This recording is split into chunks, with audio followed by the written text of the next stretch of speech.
Donald Trump. What he's done for the economy. I believe in what he believes in primarily. You know what I mean? I don't believe like the leftism, abortion stuff. Central Oregon. I'm actually going to start a campaign and run them out. I want to go in and take all the corrupt ones out. Find the dirty cops, the dirty ones in the government. Clean up. I want to clean shit up. Dirty voters are Bernie. I've been in Vermont my whole life, so I've seen him do a lot of things that he talks about, and doesn't just talk the talk. I also really love Elizabeth Warren. It's a hard decision. I'm drowning in student loan debt, and I've had the healthcare issues. Trump. He's doing good things. I mean, I think everyone has a pretty focused look on all the negatives. I think everyone has a negative, but I like what he's doing the best. Colorado. My favorite candidate was Pete, but he had to get out. He's super smart, and he's the man. I'd say Warren. Yeah, she's awesome, but she's also not going to make it, so it's going to be a Biden. Otherwise, it'll be a brokered convention, and they'll go for Biden. They'll never put Bernie in there. Like his policies, I don't mind them. My dad wanted me to vote for him like 30 years ago. He's like, watch this Bernie Sanders guy. Who the hell? I don't care, right? I mean, but they're just going to tear him to shreds with the whole socialist stuff, even though we already have enough socialism in this country that nobody gets because they're too goofy. It's like, where's your fire department come from? Where's your Medicare come from? Where's your Social Security come from?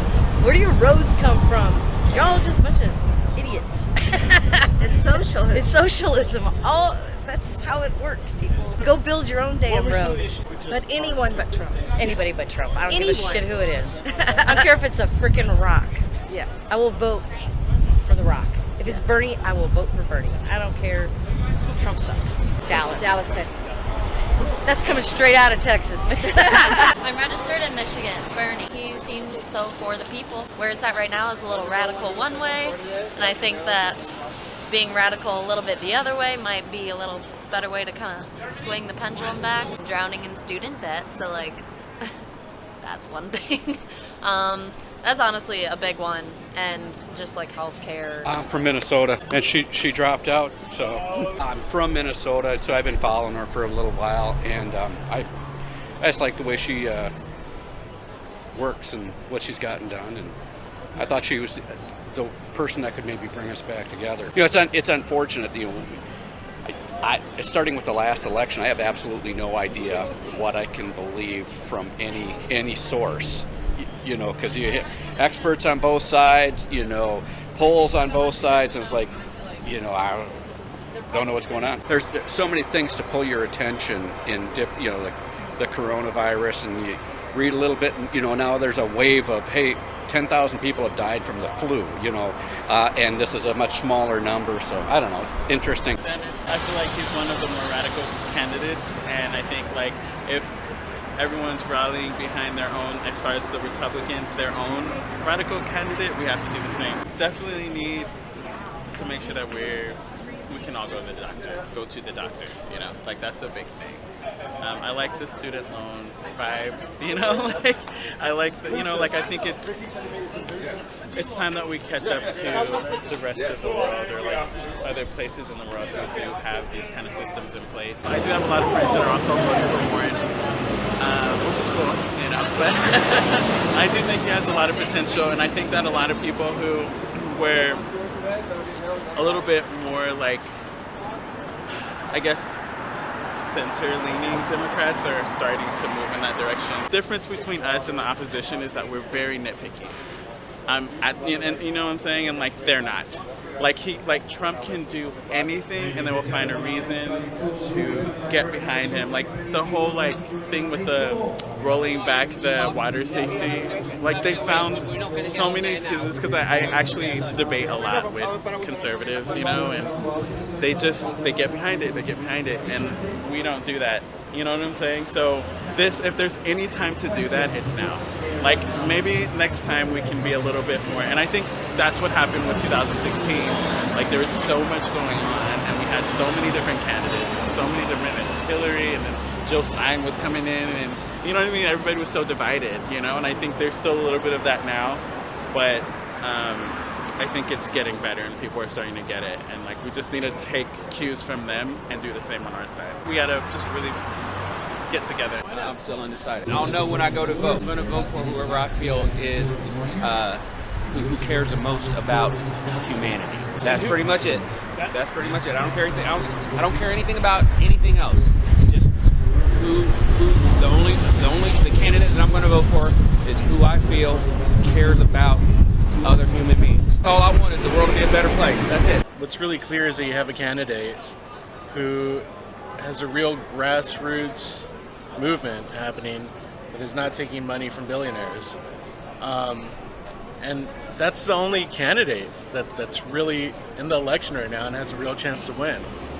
I think that speaks volumes as to whose agenda he will be working for.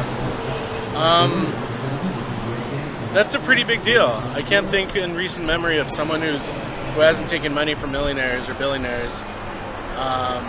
Considering there's like super PACs that are now allowed to, give billions of money from who knows where. That makes it even much more shadowy. So it's pretty clear. I'm voting for Bernie. 100%. It's people say his ideas are radical, but I mean it's pretty much the foundation of most points and most the Democratic agenda. But it feels like they're just a little too scared to go there sometimes, and they're always trying to kind of meet in the middle, and they end up voting for like moderate Republican policy, things that are like half-assed. I think with Bernie entering the race 4 years ago, he actually started making a shift in the Democratic Party to actually become more progressive. So I felt like everybody's been following his lead, and so everyone's just kind of, they're trying to take him down, but at the same time, he definitely made a shift in the Democratic Party, and so he excited new young voters, which is something that no one's been able to do in a very long time, and yet he's still not taking money from billionaires. That's a big deal. Like all these people that are taking money from, wherever, super PACs, are pretty much still following Bernie's lead. So you might as well go with like the real deal, the thing that just started the whole thing. Look into his policy, look into his record. And I feel like it's gonna do it. He's the guy. I'm saying Trump. I like Trump's foreign policy. I like that he's hard on immigration. I like that the economy has went up because the economy is just like the best that it's ever been. I made more money this year than I have like any year previously. And I know that he's very crass, but I also like that he's very outspoken and that he's very honest with the general public. And I do follow both sides of the argument. I follow CNN, but then I also follow like a lot of independent creators. And I like to get both sides of the story. But at the end of the day, like a lot of the things that they say that he is, he's not. Like they say that he's a bigot and racist, and I've never found any proof of him saying, like condemn all black people, condemn all Jewish people. I have found footage of him saying, crass things about women, but like what guy hasn't said crass things about women at least once in their lifetime? So if you're going to penalize him for that, you'd have to penalize pretty much 90% of the male population, right? So yeah, that's just got my vote.